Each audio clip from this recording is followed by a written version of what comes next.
Você sabia que a cobrança do imposto do templo em Jerusalém tinha grandes implicações políticas e sociais? Na época de Jesus, vamos entender a relação entre essa cobrança e a revolta de Judas, o Galileu, e como Jesus lidou com essa questão.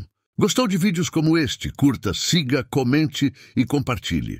Quando os cobradores de impostos do templo perguntam a Pedro se Jesus e seus discípulos pagam o imposto do templo, a questão vai além de uma simples obrigação religiosa. O imposto, que era destinado ao sustento dos sacerdotes e das atividades do templo, era visto por muitos como uma submissão à autoridade romana, que dominava a Judéia na época. A cobrança desse imposto gerava tensões, especialmente entre aqueles que viam qualquer forma de tributo como uma afronta à soberania de Israel. Um contexto histórico importante para entender essa questão é o movimento de Judas, o Galileu. Judas, um líder revolucionário que viveu durante o reinado de César Augusto, iniciou uma revolta contra o pagamento do imposto do templo. Ele fundou o movimento dos Zelotes, que se opunham tanto à ocupação romana quanto à colaboração dos líderes religiosos com o sistema de impostos. Judas acreditava que os judeus não deveriam pagar impostos a Roma ou ao templo, pois isso significava aceitar a dominação estrangeira e comprometer a liberdade religiosa e política de Israel.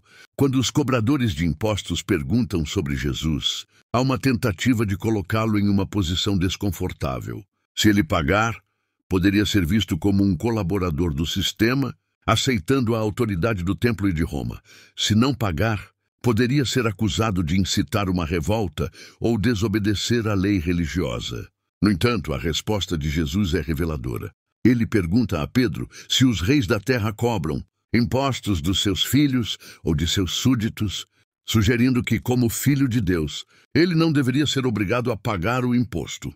No entanto, para evitar causar escândalos ou divisões desnecessárias, Jesus instrui Pedro a pescar um peixe, dentro do qual ele encontrará uma moeda suficiente para pagar o imposto. A atitude de Jesus, ao pagar o imposto apesar de sua autoridade divina, mostra uma postura de subordinação temporária às instituições humanas, para não gerar conflitos, mas ao mesmo tempo, ele não valida a cobrança como uma necessidade espiritual ou moral.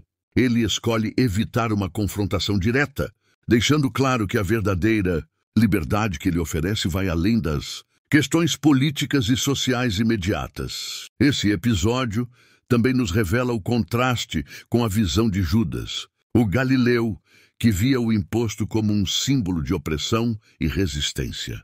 Para Judas, a verdadeira liberdade de Israel só seria alcançada por meio de uma revolta armada contra Roma e contra os líderes religiosos que cooperavam com eles. Jesus, por outro lado, propõe uma libertação espiritual que transcende a luta política e social, focando no reino de Deus, onde as questões de tributo e poder terreno têm uma perspectiva diferente.